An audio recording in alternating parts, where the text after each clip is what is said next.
ಇದ್ರ ಮೂಲಕ ಬೆಂಗಳೂರಿನ ಮೈಸೂರುವರೆಗೆ ಏನು ಹೋಗ್ತಾ ಇದ್ದೇವೆ, ಇಲ್ಲಿಗೆ ನಿಲ್ಲೋದಿಲ್ಲ.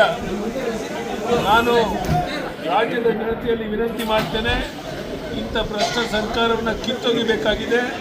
ಅದಕ್ಕಾಗಿ ನೀವೆಲ್ಲ ಸಹಕರಿಸಿ, ಹೋರಾಟದಲ್ಲಿ ಭಾಗವಹಿಸಿ, ಈ ಭ್ರಷ್ಟ ಸರ್ಕಾರವನ್ನು ಕಿತ್ತಾಕುವಂಥ ಕೆಲಸದಲ್ಲಿ ನೀವೆಲ್ಲ ಸಹಕರಿಸಬೇಕು ಅಂತೇಳಿ ಕೈ ಜೋಡಿಸಿ ಪ್ರಾರ್ಥನೆ ಮಾಡ್ತೇನೆ. ಬಹುಶಃ ಬಿಜೆಪಿ JDS ಒಂದಾಗಿ ಹೋರಾಟಕ್ಕೆ ಧುಮುಕಿರೋದ್ರಿಂದ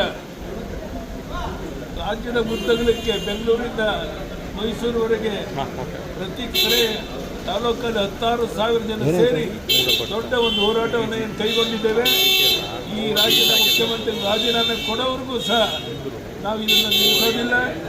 ಈಗಾಗಲೇ ಲೋಕಸಭೆಯಲ್ಲಿ, ರಾಜ್ಯಸಭೆಯಲ್ಲಿ ಇದಕ್ಕೆ ಸಾಕಷ್ಟು ಚರ್ಚೆಯಾಗಿದೆ. ಆದ್ದರಿಂದ ಮುಖ್ಯಮಂತ್ರಿಗಳಿಗೆ ಏನಾದರೂ ಕಿಂಚಿತ್ ಗೌರವ ಇದ್ದರೆ ನೀವು ಮಾಡಿರುವಂಥ ಅಕ್ಷಮೆ